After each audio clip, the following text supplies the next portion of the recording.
और अपर्णा यादव समाजवादी पार्टी छोड़ के बीजेपी में चली गई थी और फिर वो उत्तर प्रदेश राज्य महिला आयोग की उपाध्यक्षा बन गई थी।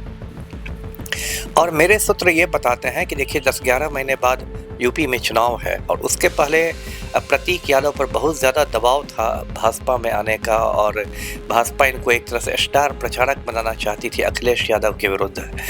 तो जैसे कि केंद्र में आप देखते होंगे राहुल गांधी के भाई वरुण गांधी को भाजपा ने अपने साथ कर लिया है, या बिहार में भी तेजस्वी यादव से तेज प्रताप को तोड़ने की कोशिशें की जा रही है। कुछ वही यूपी में भी दोहराने का था, लेकिन इसके लिए राजी नहीं हो रहे थे। और अचानक देखिए इनकी रहस्यमय मौत हुई, 38 साल कोई उम्र नहीं होती है।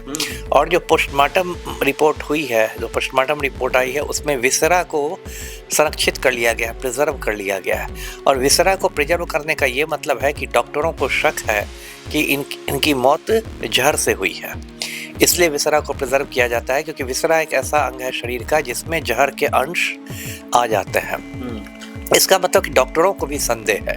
तो जहर की बात यदि पुष्ट हो जाती है विसरा रिपोर्ट के जांच के बाद, तब तो प्राकृतिक मौत की बात खत्म हो जाएगी। तब तो दो ही बात होगी, या तो उसने आत्महत्या की है या हत्या हुई है।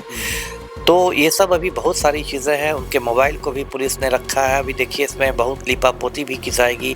लेकिन पिछले कुछ सालों में आपने देखा होगा देश में राजनीतिक हत्याओं का दौर शुरू हुआ है। इसी साल मैं दर्शकों को याद दिला दूं, अजीत पवार महाराष्ट्र के डिप्टी सीएम हुआ करते थे।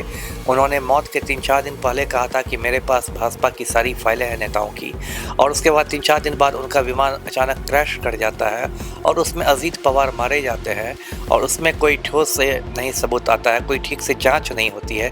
पिछले साल दर्शकों को याद होगा विजय रूपाणी गुजरात के मुख्यमंत्री हुआ करते थे, एक्स सीएम थे, और उन्होंने अहमदाबाद भूमि घोटाला पर कुछ कागज़ रखे थे, और अहमदाबाद से जहां उनका प्लेन उड़ा है तुरंत 1 मिनट के अंदर वो क्रैश कर गया और विजय रूपाणी मर गए।